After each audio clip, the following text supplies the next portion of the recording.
Då var vi hemma hos Ingemar här igen. Ja. På återbesök för motorrenoveringen. Och här har ju hänt en hel del grejer, ser vi. Vad jag förstår så har du haft isär alltihop och nu är det egentligen nästan läge att sätta ihop det hela igen. Det är färdigt alltihop här för att sätta ihop, förutom lite med vevaxeln där som vi kan gå igenom där. Just det. Ja.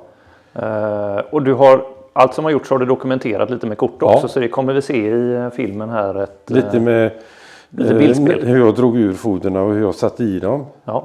Ibland om de sitter väldigt trögt, alltså det är ju sådana hylsor, de sitter ibland som jättehårt alltså. Men då sätter jag det i min press som jag har det borta. Just det. Använder hydraulisk press och trycker i dem. Ibland händer det att jag trycker i de nya också. Men på denna var det lagom trögt så det var, jag kunde använda min ur- och i-dragare om man kallar det så. Ja, just det. Så det är gjort där och så fick och så är det väldigt noga, jag ska bara säga, när det här, jag har ju skimsat de här foderna. Ja. Foderlägena var bra så att jag kunde skimsa upp de här. Och då följer man manualen i verkstadshandboken var de här foderhöjderna ska vara. Nu har Perkins sina idéer med foderhöjder. Ofta ligger foderhöjderna några hundradelar eller någon tiondel över planet här. För att få bra tryck på fodret. Just det. Men det har inte Perkins. De ska ha det lite under till och med. Beroende på vilket foder, om det är det här kromade eller om det är gjutna fodret. Just det. Så jag har följt manualen och skimsat de här då. För de ligger på hundradelen.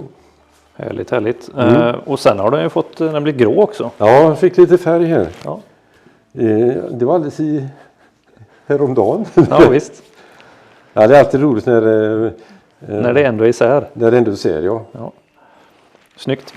Ska vi fortsätta bortåt här och titta på det här stackars vevaxlarna? Det tar vi. Vi tar vevaxlarna här. Den här har du i haveriet då. Jättehaveriet där. Så vi bedömde att den var kast då. Ja. Så skaffar du en begagnad här. Ja. Den ser jättefin ut. Jag har tyvärr inte mätt den ännu. Jag ska göra det ikväll. Den ser fin ut på där lagren sitter. Men det är något jag är skeptisk till. Den här bak sitter en tätning. En oljetätning. Som ser ut så här. Det är 2 halvor. Nu har jag lagt i de halvorna. Flätar kallar vi dem. De sitter ju så där, va.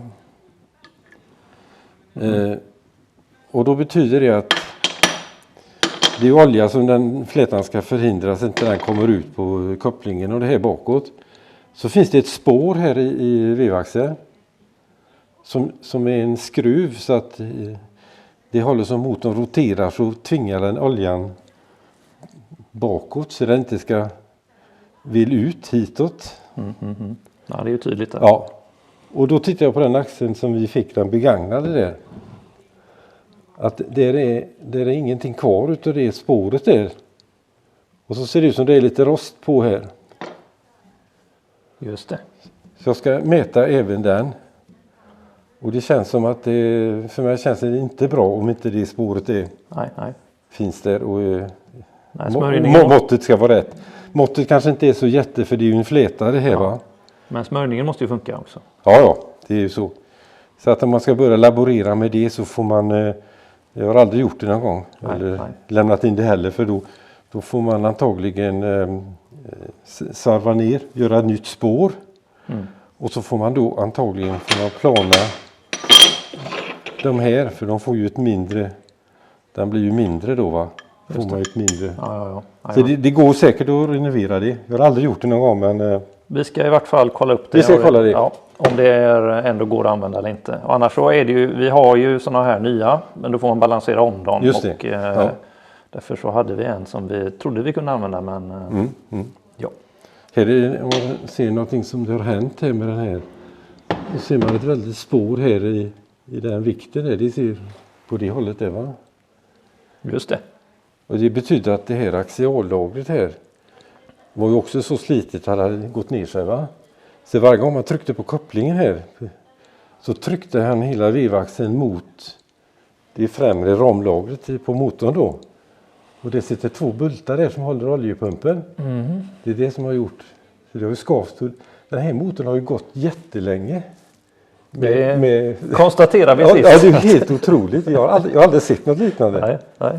Ja, det var bara fascinerande, men det var ytterligare grejer som har hänt där helt enkelt. Och ännu mer metallspån i motorn förmodligen. Ja, det var jättemycket. Men jag håller hoppet till den, så får vi se om vi får hemläxa på den också. Ja.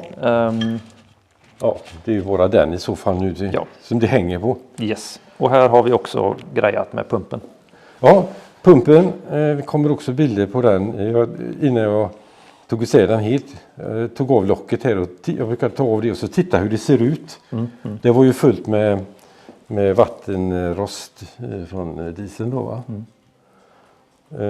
Men för övrigt, delarna i pumpen har klarat sig.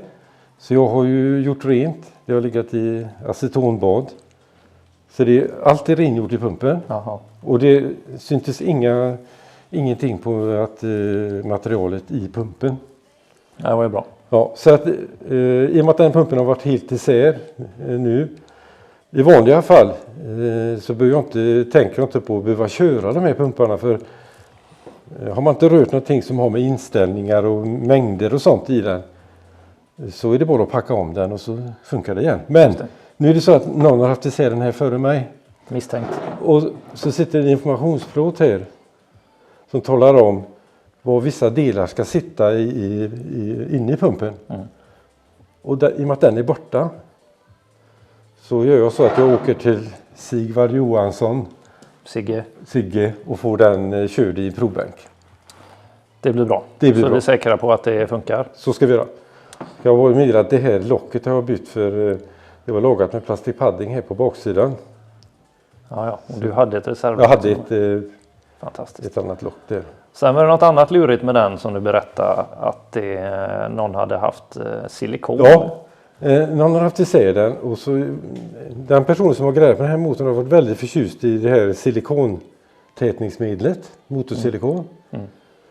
Och det var silikon runt lock och det var silikon där. Jag tror det var lite silikon här bak med.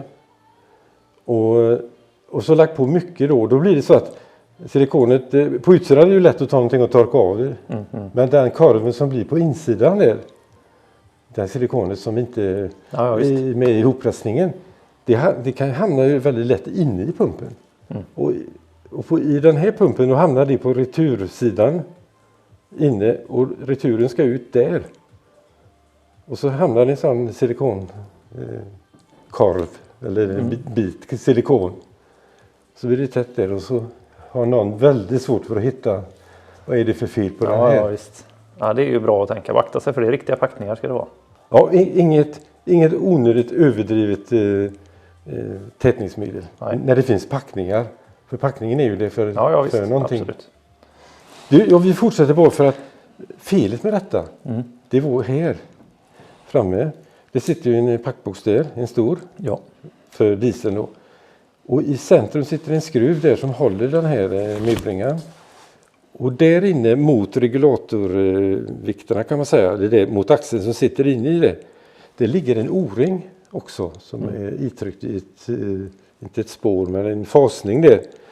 Och då var det så att den skruven var lös. Och det betyder att då klämde inte den här och klämde inte in den O-ringen. Så då gick dieseln ut där. För det kunde jag se på den skruven där och den brickan var det rost på. Alltså det var diesel. Så där har det stora dieselläckaget varit. Ja, vilket ledde till det haveriet. Precis. Ja. Så. Det är inget mer med den. Har vi nästa? Det ser också nästan nytt ut det här. Det är faktiskt det. Ja.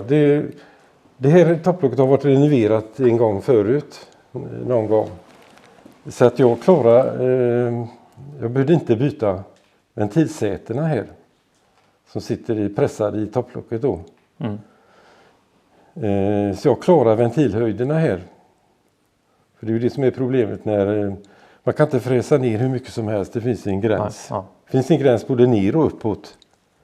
Och den här ligger väldigt bra. Väldigt nära det minimala måttet. Så den kan slipas en gång till. Ja, okay. Om det skulle vara så. Men Så det blir väldigt bra. Slapp byta sätena. Och styrningar och sånt, det var ju med i motorsatsen. Så att Precis. fjädrar, styrningar, knaster, ventiler är ju nytt då. Mm. Och tvättad och har du planat den också? Ja, eller? planat den. Ja. Det gör jag här. Jag har en liten planslip så att i sådana här mindre topplock kan jag plana här. Perfekt. Som nytt. Som nytt, ja. Ja, det blir väldigt bra. Jag har väldigt bra verktyg för fräsningen av sätena där. Det verktyget där. Så har vi nästa del här borta. Har vi nästa, ja. Här var oljepump, den var ju helt kass. Just det, den tittar vi lite på sist att den var repig och dan, va? Detta är en ny fin pump. Jag har lagt den bara där. Så. Där var den nya. Det är den nya, ja. Den gamla är inget att se på för det. Den tittar vi på sist. Där var vi kolvar och ja, just det. Så här blir det ju då. Nu har jag sett hur detta är färdigt. Jag har satt på det. Det är ju den nya vevstaken. Ja. Så det är ju inget konstigt det här. Man får kolvarna, det är ju med i fodersatsen. Och ringarna med. Så de har jag haft i en ring och mätt i cylindern och så det är rätt ventil, gap och sånt där, va. Så de här är färdiga för att sätta i. Och du vägde de här också? Ja, eftersom vi inte byter alla. Ja, och det var, kan jag inte toleransen eller hur mycket det får skilja, men det var så väldigt lite så att det är godkänt. Det är helt okej. Kanske ska prata lite mer om hur du passar in den här flätan, för det var ett pyssel. Ja, det kan vi göra. Den här flätan är ju... Jag gjorde så att jag började med den gamla vevaxeln och så satte jag den med 2 lager i motorblocket där, så jag hade den löst så den snurrar lätt och fint. Så motionerade jag den här flätan på den gamla axeln. Det är inte fullt ut nu riktigt för att jag skulle inte ha den axeln, så att när den nya kommer, den vi ska ha, då fortsätter jag lite och oljar och snurrar och håller på. Och nu är det så här, de här flätorna som var med i den här satsen, de är färdiga i längd. Ja. Annars är det inte alltid att de är det, utan man får hålla på och så får man ha ett rakblad och så till slut kapar de lite grann, för det blir för tajt. För den här ska ju ihop helt och hållet då. Och då när detta är ihop där och man håller på oljat och det snurrar lätt, så brukar jag göra så att det ska gå så lätt som man kan snurra vevaxeln för hand, så ta i vikterna här och dra runt den. Det får inte vara så trögt så man får sätta på en nyckel här borta och tvinga. Det ska gå så det är lätt så att du kan dra runt den för hand. Det är något jag har lärt mig. Ja, men det är ju jätteviktigt, för det är tråkigt att få göra om det där. Ja, för det tar man får hålla på med lite olja och så brukar jag ta de här flätorna när de är innan jag börjar då, så pressar jag ihop dem så de blir smala. Så de går väldigt lätt i det spåret där. Så de inte är för tjocka så de skrynklar sig här ute liksom. Nej, just det. Utan ner i, då är den som en kil först. Och då vet man att då är den i botten, flätan. Och sen formar den sig. Just det. Och så tar du hjälp av axeln för att hjälp av axeln. Ja. Snyggt. Det finns sådana som man kan se på, gör att man har den här i skruvstycket så kanske, och så använder man ett rundjärn eller något med olja på och så motionerar och trycker där. Men det är också, då får man vara lite, så man inte trycker för mycket där och inte, utan axeln är ju bra, för det axeln är det bästa tycker jag. Ja, visst. Det var den det. Ja, Ska vi säga något om de sista prylarna här uppe? Ja, det är ingenting. Kamaxen.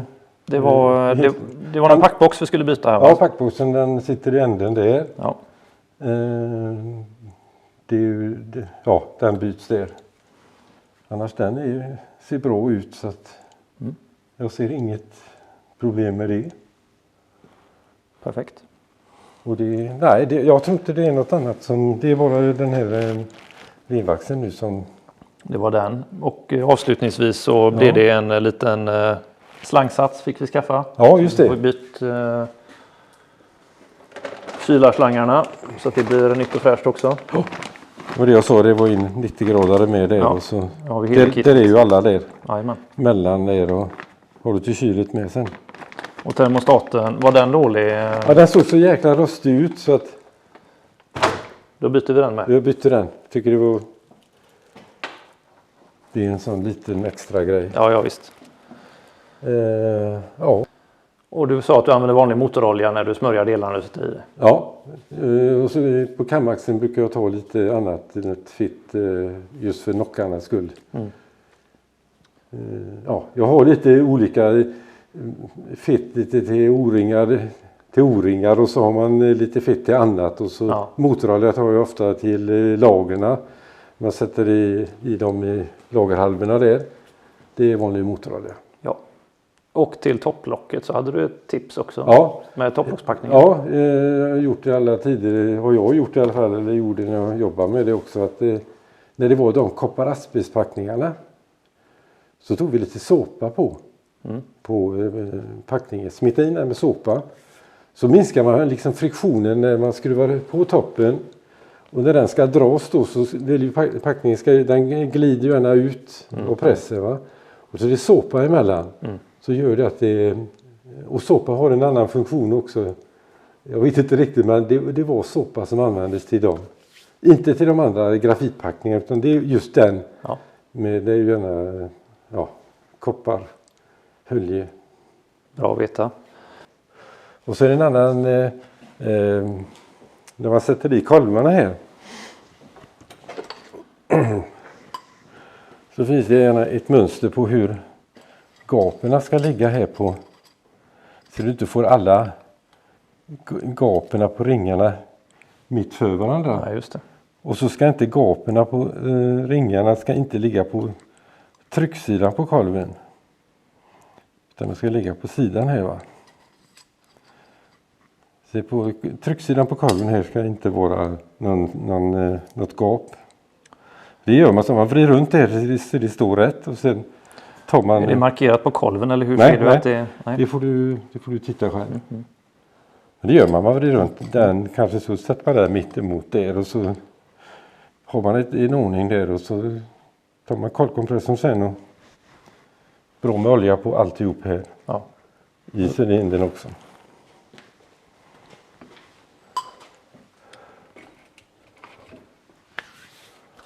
Ja, det var nog det. Stort tack igen. Ja. Då återkommer vi när det är dags för slutstegen. Slutdelen, ja visst. Det gör vi. Finalen. Provkörning. Det blir start. Ja. Det blir kul. Det är alltid spännande.